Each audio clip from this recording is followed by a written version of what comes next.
Hello world, what's going on? Welcome back to a new video. Now, I guess if you're watching this video today, you are thinking about maybe going to therapy, you're not sure, you have some things you want to address, you want to better yourself, but you don't know if it's worth the money or your time, and you're just thinking, how do I even find a therapist? How do I even go about this? And I am somebody who has currently spent this many days in therapy. I don't know off the top of my head, but I know it's a little while now. So I'm going to share with you guys the 5 main things which I have learned from going to therapy, and you can decide whether you want to try it out yourself or listen to what I say and then practice these things and see if they help you, or basically whatever you want to do, because therapy can be expensive. I know there's a few websites and apps which are good and some aren't that good, and I'll recommend which ones I use as well. But today, in this 10 minutes or however long this video is, I'm going to be sharing everything I have personally learned on my journey so far. I recommend you guys to take these things on board, grab a paper and a pen and write these things down and see if they help you, because I can say without a doubt they helped me so much, changed my life in so many ways, and helped me through situations in my life which I didn't quite know how to process and how to get through and just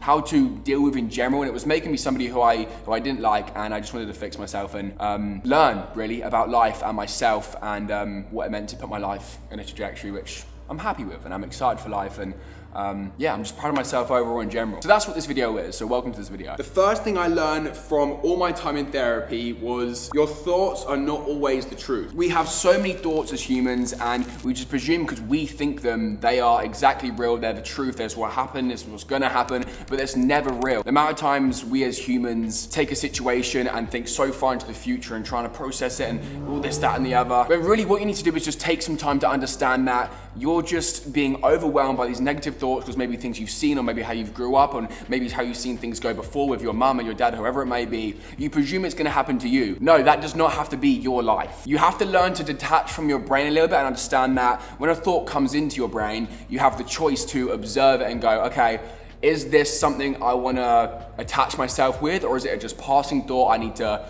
understand when it comes in, analyze it. No, that's no good, that doesn't benefit me, it only helps me in a negative way. I'm gonna let it go and move on and wait for the good thoughts, because they do come. Usually it's more negative than good, and you kind of give the negative ones a lot more attention than you do the positive ones. But understand that when these negative things come into your brain, that's not you, that's just a normal human brain going through the motions, filtering out all the negative thoughts, the self-doubt, and just, things from past experiences which might affect you. So, main lesson being, learn to detach a little bit and analyze your thoughts and just kind of jumping on them so heavily.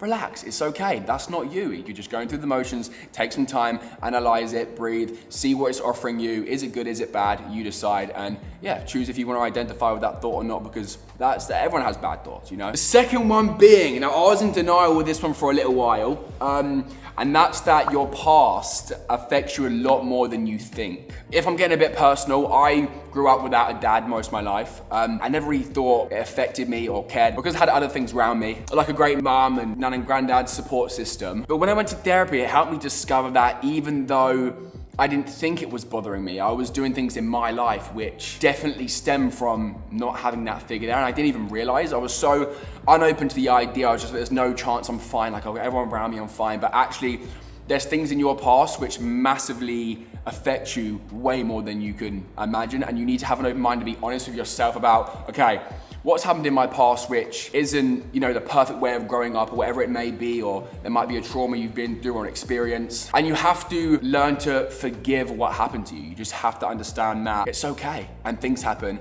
and don't just be in denial about it and bury your head in the sand, because you'll start to develop into somebody who you might not want to be because you're not addressing these things which you might be in denial about. So the first step of helping yourself and learning and getting better overall is, don't worry. Just because some emotional negative thing comes in, don't run away and be scared to address it. Face it head on. It's going to be uncomfortable. You're probably going to get emotional. Don't be a baby. If you want to have a life which you're proud of and, treat people with respect and love and understand what it means to be living in a way where you love yourself and people around you and you just respect people overall. Learn to address those things. It is so important. Promise you that is going to do everything for you. One thing which really helped me is I sat down with a pen and paper. I went through my life from the earliest stages to where I am now, and I noted down everything in my life which I thought wasn't the greatest, and I kind of looked at these things and how they might have affected me and done some research on if they did affect me, how would I act now, and I compared that to if I do that, and a lot of the times I did, and I was like, wait, I didn't even think I had problems from that thing, but I did, and I just needed to look at it and go, you know what, this is not good, this makes me unhappy. It probably gave my young mind a lot of trauma, but I'm mature enough now to understand this is the situation. I still love myself. I'm still so blessed, and I forgive whoever this person is for doing this to me. And just going about your life with acceptance and not having this built up resentment towards anybody, and just going through your life with compassion. You know, it will help you so much. Number 3 being, and this is probably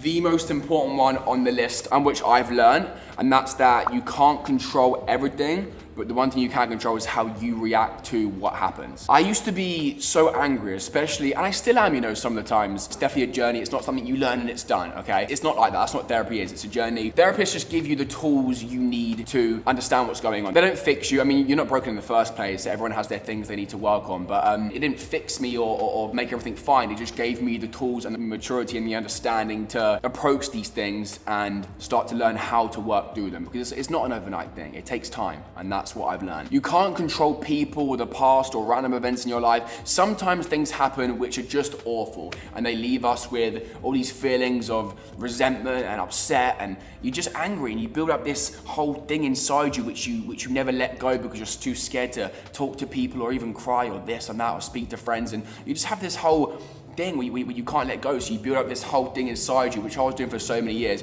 I don't think I cried from the age of 6 to like 22. Like, it was insane. And then finally, when I started doing therapy and accepting what has happened and how upset and bothered I really was by this, like deep in my soul, it allowed me to cry, and I didn't feel like a baby. I didn't feel like I'm not as much as a man or whatever it might be. There's a reason why, for the most part, and I'm making a presumption here, and I might be wrong, so don't hold me to it, but there's a reason why females are usually a lot more kind of honest with their feelings and emotions and cry a lot more than men do, because they're in touch with their emotions. And trust me, if you want to be even attractable to the other sex in life and start relationships in the future, you're going to need to be emotionally intelligent. If you can't have a deep, honest conversation and share your emotions, it's going to be awful. I promise you, it's not the way to do it. It's not the way to start a relationship, because that's exactly what will end it. Take time to breathe before making your decisions, okay? Understand you can't control what's going on, you know? As much as you possibly can, and I know it's difficult, especially when you're new to hearing this, only focus on the things you can control. Because if you spend too much time thinking about things you can't control, it's just gonna overwhelm you. It gets you nowhere, it keeps you at square one, and then some more negative thoughts come in, and before you know it, you're on this big stack of negativity, and it's just like, my life is horrible, everything's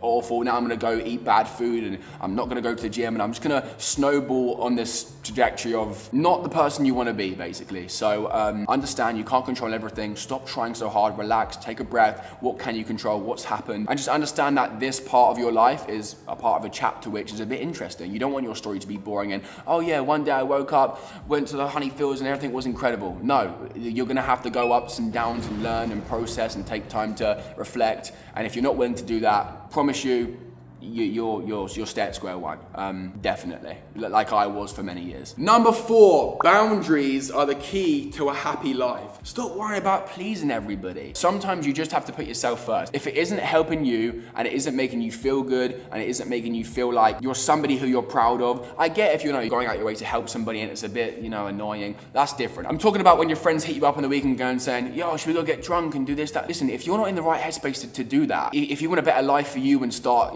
focusing on the things you love and stop distracting yourself from things in your life which bother you, that's no good. Or even staying in toxic relationships. Therapy taught me to set boundaries without feeling guilt and like I'm not being a fun person and this, that, and the other. No. Put yourself first for a second, not in a selfish way, just in a way where if you put yourself first, you can love other people a lot more deeply and even begin to understand what it means to live life in a way where you're just who you want to be. You're developing to somebody who you're proud of and who others can be proud of as well. I used to think setting boundaries made me a bad person. Genuinely, I was like, I'm selfish, but it just made me a person with self-respect. That's all it was. I respect myself, I respect my mind, I respect my health, and that's it. And that's exactly what you need to do too. So that is point number 4, very important. Set self-boundaries, love yourself, and just be respectful to yourself, Number 5, people, self-compassion is so much more powerful than self-criticism. A lot of the time when bad things happen in our life, we dwell on them for so long, we really let them bother us and beat us up and we judge ourselves and we feel this guilt and, oh, we're an awful person, again, snowballing bad thoughts. But have you noticed that when the good things happen and you're feeling happy and you're feeling blessed and something amazing happens, you don't take the time to give yourself the same love and go, yo, well done, you really smashed that, I'm so proud of you. Look at yourself in the mirror and go, you killed that, I'm so proud of you. You are so capable, that is amazing. Or even when something amazing happens to other people, a lot of people get jealous and oh man, I wish that was happening to me. My life's not the best, their life is so. Stop it. Be proud of them. Feel love and gratitude that somebody who is either your friend or somebody who you even know, or even somebody you don't like, something good is happening to them. It just shows that there is good in the world, and the same thing can happen to you. You just need to get your mind in the right place and your thoughts in the right place. Jealousy and greed and all that stuff will ruin your mind within seconds. The vibrations which they bring in are worst possible things you can even do. So really try and train your mind not to let these feelings in. I know it's difficult because especially if you're new to thinking in this way, it's like, oh, so much overwhelming information. It feels so difficult. It's not about that. It's about baby steps. Take the time to be present with yourself, go for walks, do the meditating. A lot of people think meditating is wet and like the friends will judge them and it's so stupid and it's just like some stigma, oh, you think you're so cool, LA, whatever the vibes might be. No, it's not about that. It's about sitting down, breathing, and just being present with yourself. How do you feel? What's going on? Okay, let's address it because it's making me to somebody I don't want to be. And it's just about being present, right in the moment now, not looking in the future, not looking in the past and going, what is going on right this second? Imagine if you spoke to yourself the way you're speaking to your best friend or your child or somebody who you love very dearly. It would make you sick because you're being so awful. And you don't need to be. I don't know why you don't treat yourself with the same love and respect as you treat other people in your life who you love. That's what therapy taught me massively. Speak to myself how I'll speak to somebody who I love and who I appreciate and who I want the best for. At the end of the day, the closest person to you is you. So treat yourself with love. And if you do that, you can also treat others with love and respect. And it'll just be so much easier for you to live a life which you're proud of overall. So in conclusion, what therapy taught me is I'm not broken, I'm not crazy, and you're just learning every day. So you need to become somebody who is open and willing to learn and understand about yourself and your emotions and your brain and energy and vibrations and all these things which genuinely work. Like, I used to not believe in any of this stuff. When some of my friends going through hardships used to do this and they would like meditate and breathe, I'm like, whoa, what is wrong with you, weirdo? But now I'm like, oh my gosh, I was missing out on one of the biggest blessings in life, to just be present and understand what it means to just be there in the moment and figure out why I'm feeling this way and why I'm being this person and healthier habits I can introduce into my life to help me. You can do these things on your own if you're somebody who can't afford it. It might take some extra work because you're doing it on your own compared to with somebody else. But honestly, that's even more honorable. The fact that you're going out your way to do it and not relying on somebody to go, oh, we have a session on this Monday at 6 p.m. and we're gonna help you. The fact that you can do it on your own, you can go through these points and start to kind of open your mind and forgive and learn about yourself. So people, please do it. It will change your life. It will change the lives of everyone around you as well who love you. And that's about it. So yeah, thanks people for tuning in. Appreciate y'all. Love y'all. Yeah, have a good flipping life because you deserve it. Live your dreams. Become the person you want to become because you're so capable. And yeah, the rest is up to you now. So thanks people. If you want to see my face again, subscribe. If not, then why are you even here, bro? If you stayed this far in the video, then surely you want to see my face again, bro. Hit the subscribe button. All right, peace out. What?